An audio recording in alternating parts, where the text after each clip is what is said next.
বাংলাদেশ থেকে এখনও Google, Spotify, Netflix বা ওপেনের মতো গ্লোবাল প্রোডাক্ট ক্যান তৈরি হয়। বাংলাদেশে অ্যাকচুয়ালি ট্যালেন্টের অভাব নাই। আমাদের প্রোগ্রামার আছে, ডিজাইনার আছে, ফ্রিল্যান্সার আছে, ইয়াং পপুলেশন আছে। লেটস সি আমাদের স্টার্ট আপ ইকোসিস্টেমের সবচেয়ে বড় প্রবলেমগুলো। Point number 1, we have talent. একটা ইন্টারেস্টিং বিষয় হলো বাংলাদেশ অ্যাকচুয়ালি ট্যালেন্টলেস না। ইনফ্যাক্ট সাউথ এশিয়ার মধ্যে বাংলাদেশের ফ্রিল্যান্সিং ইন্ডাস্ট্রি অনেক বড়। হাজার হাজার মানুষ ফাইবার, আপওয়ার্ক, রিমোট জবসে ডলার আর্ন করতেছে। অনেক স্কিল ডেভেলপার আছে, অনেক ক্রিয়েটিভ ডিজাইনার আছে। প্রবলেম অ্যাকচুয়ালি ট্যালেন্টে না, প্রবলেম হচ্ছে সিস্টেমে। Point number 2, copy culture.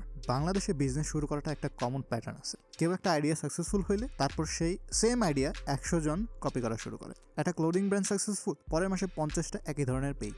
একটা স্যাস আইডিয়া সাকসেসফুল, সবাই সেম ড্যাশবোর্ড বানানো শুরু করে। ইনোভেশন কম, কপি বেশি, কারণ বেশিরভাগ মানুষ প্রবলেম সলভ করতে চায় না, তারা শুধু দ্রুত টাকা আর্ন করতে চায়। Point number 3, education system. আমাদের এডুকেশন সিস্টেমও বড় একটা কারণ।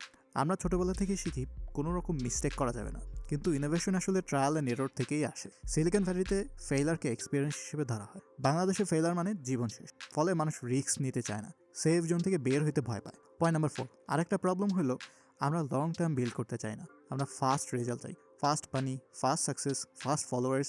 কিন্তু গ্লোবাল প্রোডাক্ট তৈরি করতে ইয়ার্স লাগে, সামটাইমস 10 ইয়ার্স। আজকে যেসব বড় কোম্পানি দেখি আমরা, তাদের অনেকে শুরুতে প্রফিটই করতো না। Point number 5, funding and environment. বাংলাদেশের স্টার্ট আপ ইকোসিস্টেম এখনও ডেভেলপিং স্টেজে। Funding limited, mentorship limited, global exposure কম। অনেক ট্যালেন্টেড ফাউন্ডার আছে, কিন্তু তাদের এনভায়রনমেন্ট নেই। আর এনভায়রনমেন্ট একটা হিউজ ফ্যাক্টর, কারণ সাকসেসফুল মানুষ তৈরি করে। পয়েন্ট নাম্বার 6 হচ্ছে মাইন্ডসেট। সবচেয়ে বড় প্রবলেম হচ্ছে টেকনোলজি না, মানি না, মাইন্ডসেট। আমরা এখনও মোস্টলি কনজিউমার মাইন্ডসেটে আছি।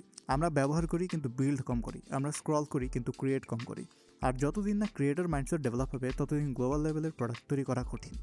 স্টিল আই বিলিভ দ্যাট বাংলাদেশের ফিউচার এখনও খুবই পাওয়ারফুল হইতে পারে, কারণ এখনকার জেনারেশন ইন্টারনেট নেটিভ। তারা গ্লোবাল ওয়ার্ল্ড দেখে বড় হচ্ছে। এআই এসেছে, রিমোট ওয়ার্ক এসেছে, গ্লোবাল অপরচুনিটিস ওপেন হচ্ছে।